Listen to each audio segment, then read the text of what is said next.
Washington Journal continues. Next up, we're joined by Sean Spicer, former White House press secretary and author of his latest book, Leading America, President Trump's Commitment to People, Patriotism, and Capitalism. Sean Spicer, welcome to Washington Journal.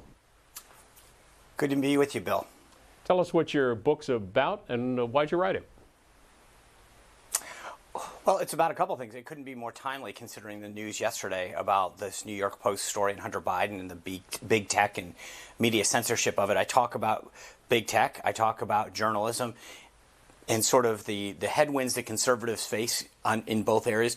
But I also talk about corporate America, academia, both K through 12 and college, and sort of what the direction that society is moving in and the leftward bent of all of these major institutions in America, and why I think President Trump's policies are having an influence in pushing back against them, what we can do as conservatives and independents and people who care about free speech, and why cancel culture is destroying the country.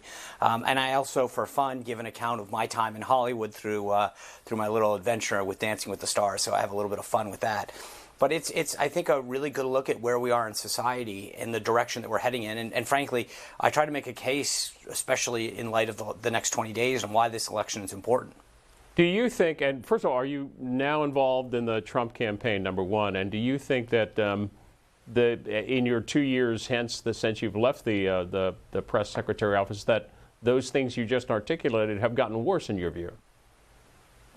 Yes, great. No, I have a show on Newsmax television every night at 6 o'clock, so I have no affiliation with the campaign. Obviously, I am a supporter, make no bones about that, but I am a host on Newsmax television and therefore have no role in the campaign or any other entity officially supporting the president, except for my own personal one. And secondly, yes, there's no question about it. I think those entities have gotten worse.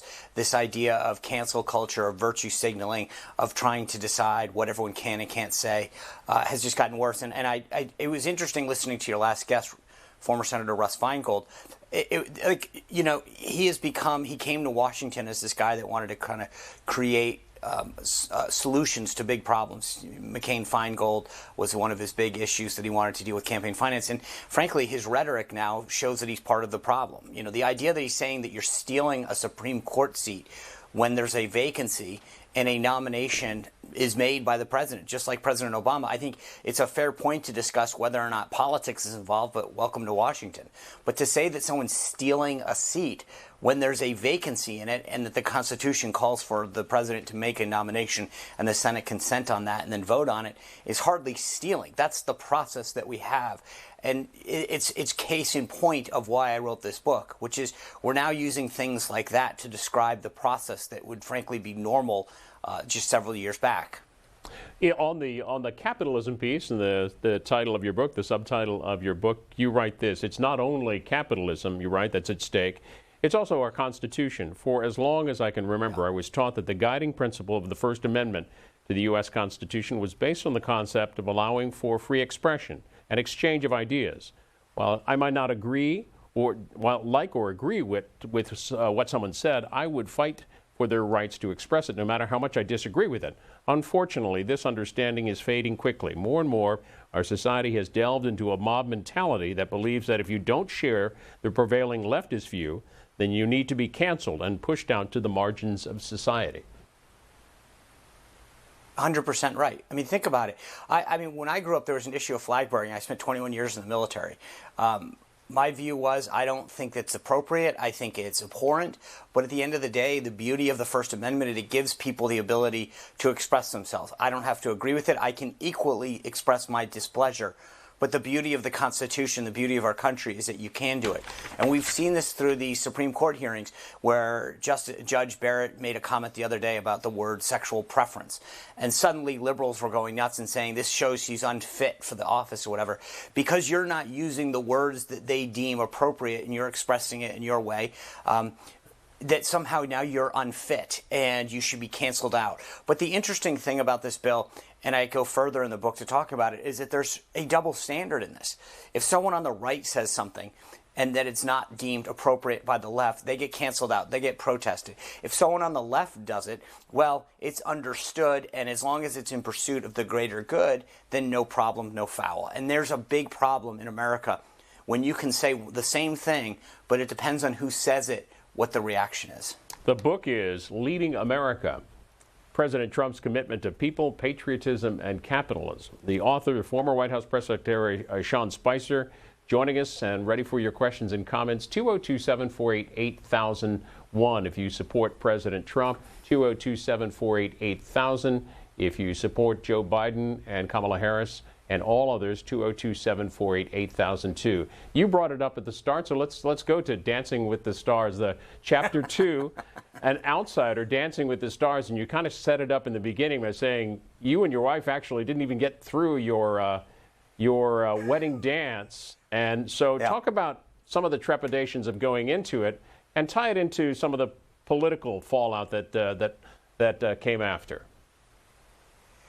Yeah, well, look, as I said, I mean, we took one dance lesson over at, I think it's Glen Echo down here in D.C., and we were like, okay, let's just do a couple turns and then cut the cake and call it a day. I have no rhythm. She's got a little better than I am. And so I turned down the opportunity to be on the show, initially leaving the White House for a variety of reasons, mostly because I'm really not a good dancer. But there were a couple others in terms of my schedule and some commitments that I had made. And then after a couple of years, I thought, hey, you know what? They don't ask that many more times, and I've accomplished a lot of what I wanted to do since leaving the White House. Maybe have some fun. And frankly, I thought it would last a couple of weeks, and that would be it. But, you know, I go through the instance in there, and it's funny how something as simple and as easy as a show that's just literally lighthearted and supposed to be a fun dancing show became so polarizing. And, you know, I made no political comments throughout the show. In fact, I went into the show saying exactly the opposite, that the cool thing about it is it's a family show. It's something you can encourage your kids to watch. There's no real competition. You don't win like some cash prize or, you know, a dancing competition contract. You go to it because it's good, wholesome American fun. And yet every question that my fellow contestants got was, you know, what's Sean like? Is he talking politics? Is he trying to persuade people? Are you disgusted with him being on the show?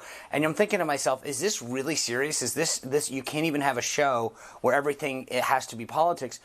And the point that I make in the book, Bill, that I think is so interesting is that there's so often this call from the left and from a lot in the media to have civil discussions. Mm-hmm. And yet everything that they tried to do was to tear people apart who were having civil discussions. There's one instance in the book that I talk about where Karamo Brown, who was another contestant on the show, who's a very left-leaning individual, we kind of started to have really good, interesting conversations about life. Never about politics, just about life. And yet the media kept having this fascination that said, crazy that they're actually talking. I mean, I think it's crazy that you think it's crazy, not you, obviously, Bill, or C-SPAN, but that people would come up to us and say, I can't believe you guys are talking to each other. And I'm thinking to myself, isn't that what you can do? I mean, I totally disagree with almost every policy he had. I think he felt the same way about me. But we were able to talk about, you know, family and life and competition and current events and sports. He's a big Dodgers fan. I'm a Red Sox fan. And the World Series was going on at the time. And so it was just fascinating that there was never a moment where they would allow it not to be political, despite the fact that I think my goal was to make it a reprieve from that. And I think for a lot of Americans, that's why they tuned into a show like that. Well, let me add one more question before we get to calls about you wrote something about the Dancing with the Stars community, the DWS community afterwards. So are you still in touch with some of those folks? Do you still have conversations about those things, sports and things that are non-political? Absolutely. In fact, I mean, the only time politics ever came up is once in a while. You know, one of the cast members would pull me aside and say, "Hey, can I just get a quick question?" But it was never like a group discussion. But yes, I stay in touch with a lot of folks on the show, both contestants, some of the professional dancers, and the beauty of the show, and I mentioned this, is that it's a family, and so it's the you know, some of the executive producers, the staff that supports it, the people who make sure that security is handled and take care of all the other logistics like publicity and craft services to provide for the contestants and the team while you're on set. But I stay in touch with a lot of those folks. It really is a family that you develop being on that show, and that it endures with you after you leave. And it was a selling point for the show that I talk about in the book. And I always thought it was a talking point, and it's truly a reality that there are people who stay together and stay in touch. And I love being on the show, and I had never really watched it before I'd been on it. And now I sit around with my kids and we watch the show and we, you know, cheer on all of the other folks this season. Let's get to calls. We'll start first with Houma, Louisiana, and hear from them. a Trump supporter. Good morning. Good morning. Good morning, Mr. Spicer. Good morning, Malcolm. I would like to say that I think this country's gone to pot for several years now. The left just will not let the regular people have anything to say. They just try and shut them up all the time. And as far as you mentioned that Hunter Biden thing, I checked CNN and MSNBC last night. They were not speaking of this at all. All they were talking about was Trump is having another big old rally and nobody's wearing masks. There's no spacing. And then they were talking about how many people have the virus and all this kind of stuff. And as far as I know, all these numbers are a bunch of bull, because you hear this all the time that there's deaths that, I don't know, it's just, this country is just going to pot because of the fact that it is being pulled to the left by Biden and his type of people, and there's nothing that they will not do to try and shut up the regular, real Americans. Malcolm in Louisiana. Sean Spicer. Well, Malcolm, I think you'll love the book then, because I walk through all of this in these different major institutions in America, as I mentioned, whether it's big tech, corporate America, academia, Hollywood, journalism. Frankly, you hit the nail on the head. That's why I wrote the book, is to create a greater understanding of the landscape of our current society. But if I can, I just think that this Hunter Biden story is fascinating to me. The New York Post puts a story out there that there's no question, it seems, on the sourcing, that this was from material recovered from an Apple computer that was discarded. And immediately, other members of the media start talking about how they want to discredit it, they won't use it, and then big tech censors it. And I thought to myself how fascinating this was, because if you juxtapose this to just a few weeks ago, the New York Times illegally obtained the president's tax returns. And no one had the same concerns about using, quote, leaked information or hacked information at that point. So it was very fascinating that you saw journalists come out and almost attack and critique another journalism outlet because they didn't like the story, and then big tech blocked people from sharing the story. Kayleigh McEnany, one of my successors as White House press secretary, had her Twitter account blocked last night merely for sharing the story. Merely for sharing the story. What's going on when big tech is so afraid of a story? This isn't some right-wing publication. This is the New York Post. It's one of America's longest publications, and yet because people don't like the story, because it's anti-Biden, it gets blocked by other media outlets, and then it gets blocked by big tech. That's a problem. And we read that story, that New York Post story, yesterday as it broke here on Washington Journal. And to your point, this is the reporting, the headline in the New York Times this morning: allegation on Biden prompts pushback from social media companies. Their subhead saying Joe Biden's campaign rejected assertions made in published report that were based on unverified materials from Trump allies. Facebook and Twitter found the story dubious enough to limit access to it on their platform. You know, and Bill, I think the thing that's fascinating is, okay, that's fair enough. We should scrutinize reporting. And I'm not a reporter. Obviously, reporters have to go through this. But at the end of the day, there's an email that's in that story. The email is either true or it's not, right? So they're casting doubt on the entire thing. But there's some validity to that email or not. There's pictures that were recovered as well. So the question is the email, was it doctored? If so, I understand the pushback on that. But media organizations should be applying the same scrutiny that they did for the Trump tax story as they are now. And I think they're immediately dismissing it out of hand and now trying to tie it to, it's potentially Russian disinformation. Okay, well then if that's the case, then tell me why. As a journalist, because within a matter of hours, they had immediately dismissed the story and they had said that they couldn't run it. Well, I looked at that story. Now, and again, I don't know anything more than I read in that piece, but the emails that were obtained seem to be legitimate. I don't have any reason to doubt them. But if they're not true, then it would seem to me pretty easy for the Biden campaign to say those emails are not accurate, here's why, and prove them. But they're not even doing that, and the journalists aren't doing the bare minimum questions. Think about this. The other day, Joe Biden says, when asked a question of whether or not they're going to pack the Supreme Court, in other words, if they win, will they increase the size of it, and add justices? And he tells the reporter, no, I'm not going to give you my position. I'll tell you after the election because it would cause a headline. right? Cause a headline. Isn't that what politicians try to do? Go out, tell you the position, and articulate why you should vote for him. And yet the media's answer almost was one of embarrassment, which was, oh, I'm sorry, Mr. Biden, for asking you that question. We'll move on now and ask more negative questions of President Trump. The media has become an embarrassment of itself in the last few days in terms of how they've conducted themselves. And part of what I write in the book is an understanding of how these journalists are trained. They are told to pursue what they believe the greater good is. Not the facts and the figures anymore, but what they perceive the greater good. And for many of them, the greater good is a more left-leaning country. Let's hear from a Biden supporter in Philadelphia. Ruben, go ahead. Hey, yes, how you doing this morning to everyone and Sean? Sean, I just have a couple of questions. One, after the president said drink Lysol and bleach and to reopen up the city, liberate Michigan, and fire Fauci, retweeting all this, now we find out through Bob Woodard that he knew how deadly this disease was and that it was airborne, and now he wanted us to rush out to that. How can you still support this president for that, and how can you support the senators after they 2016 said that this is election year, we will not put in a Supreme Court justice. Lindsey Graham gave his word that he would not even vote on this, and you do not see the hypocrisy in that? Okay, Ruben. Sean Spicer. Yeah. Well, good morning, Ruben. I had two really interesting questions. Let me take the latter first. I think, look, I don't disagree with you. I think those senators, from a strategic standpoint, made a mistake then. They shouldn't have said it. The Senate has a right. The president has an obligation to nominate justices or fill vacancies. In the case of the Senate, where appropriate, if they're Senate confirmed positions, whether it's a judge or anyone else in the executive branch, the Senate has a right in a decision to decide how to move on that nomination, what speed to move on it, and whether or not to take it up for a final vote. I think it was a mistake for the Senate to make the position that they did in 2016. They should have just said, we're from the opposite party, we're making a decision, blah, blah, blah. It's politics. I get it. But I think that the argument that they made in 2016 is coming back to bite them now.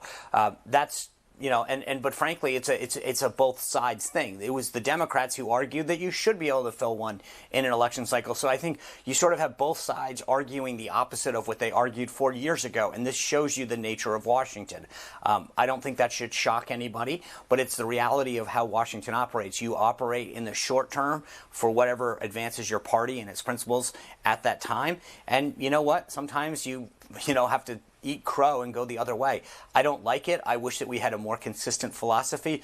I wish that we could get back to this sort of standard on judges, that they're qualified or not. You look at the number of Republicans that voted for Justice Ginsburg, because at the end of the day, she was a qualified justice.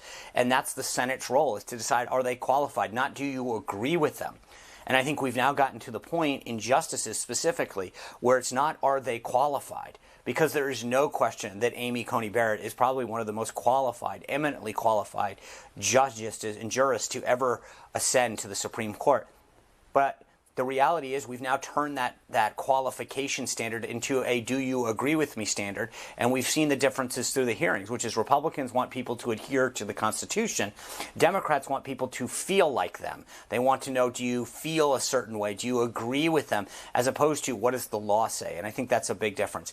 Secondly, with respect to the president, look, I think, Ruben, respectfully, I don't think that he described it in the way that you did. I remember specifically the press conference that you're talking about. He was sort of meandering during that press briefing, asking the doctors about certain ways that they could ingest potential therapeutics or vaccines. I don't think it was the most well-articulated thing, or that was probably the way you should be doing that. But I think it's definitely a reach to say that he was telling someone to ingest Lysol, which is not what he said. That being said, I think the president's policies have moved the country forward. He kept his word. That's an odd and unique thing in this city. I've been in politics for over 25 years. The president said he was going to move the embassy from Tel Aviv to Jerusalem. He did it. He said he was going to pull out of the Iran agreement. He did it. He said he was going to pull out of the Paris Climate Agreement. He did it. He said he was going to renegotiate NAFTA. He did it. He said he was going to cut taxes and regulation. He did it. He said he was going to increase veterans care. He did it. He said he would plus up the military budget. He did it. Politicians actually generally don't come up for re-election saying that they did exactly what they say they did. So you may not agree with the president's philosophies. I understand that. But I also think that the president deserves credit for keeping his word and implementing what he said as a candidate once he became president. Let's hear from Cindy in Maple Valley, Washington, supporter of President Trump. Good morning. Hi, C-SPAN. Thank you for having Sean on. That's my son's name, too. And I wanted Does he to spell it the right way, Cindy? What's that? Oh, yes, he does. Yes, he does. Good. And I want to say that I love the president. I have supported him from the very start, and I would never stop supporting him. And I want to say also, I ask a question real quick. So today there's going to be something coming up before the Congress, and I wanted to see what you think about it. But I'm part of this movement that they're trying to stop called the Q movement. And what we are is basically supporting the president in everything that he does. And also we get through the Q drops, we get a lot of information to help us look up things. And I think that the president also often puts out things to get us to look up and find out and educate ourselves. And he knows we're going to go mostly to the internet, which is where we get our information mostly. And so I just wanted to know what you think about that as far as the Congress and what they're doing with that. Sean Spicer? I'm sorry, I don't. Can you tell me again what's the movement and what's coming up in Congress? I'm sorry, I missed that. I'm sorry, she's off the line, Sean. So I apologize that, but she's gone off the line. So, a question for you though on Twitter. Okay, I'm sorry. Yeah, I didn't. A question on. I didn't get the what. Yeah, I didn't hear it clearly. Ahead, I didn't hear it clearly as well. A question for you from Stu in Apache Junction, Arizona, on cancel culture. Would you agree that Fauci has been a victim of cancel culture from the right? Sure, to some degree. I think all of us. Look, as I said, and Bill read the quote at the beginning from the book, I don't have to agree with you. And I think that's the beauty of America. We have room and space for disparate voices. We don't need to agree with them. And I think, frankly, sometimes that discussion of listening to opposite voices it educates us, right? And that there's each of us. In my case, I grew up in Rhode Island in a small town, and there's times when I hear from people who have had a different experience. Maybe that's culturally, maybe that's economically, maybe that's geographically, and they explain to me something that I wasn't aware of the way I grew up, in terms of the way that they were growing up, maybe some of the headwinds that they faced or the challenges that they overcame, and I grow and learn as a person. And so sometimes hearing those other sides helps you grow as a person. Sometimes you, as the person espousing a particular view, learn from people once you espouse something and somebody starts questioning why you said it, and then you learn and you go, wow, I didn't think about that in that context.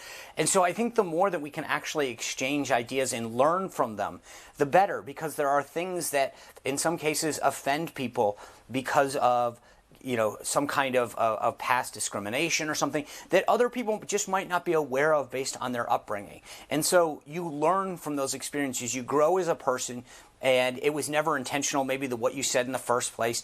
But I think if we can't have that free exchange of ideas, we don't learn and grow the way that we should. Well, we're going to have to get you back for a longer segment, maybe on Book TV. Sean Spicer, the new book is Leading America, President Trump's Commitment to People, Patriotism, and Capitalism. Thanks so much for being with us this morning. You bet, Bill. Thank you, and thanks, C-SPAN. That'll wrap our program for this morning.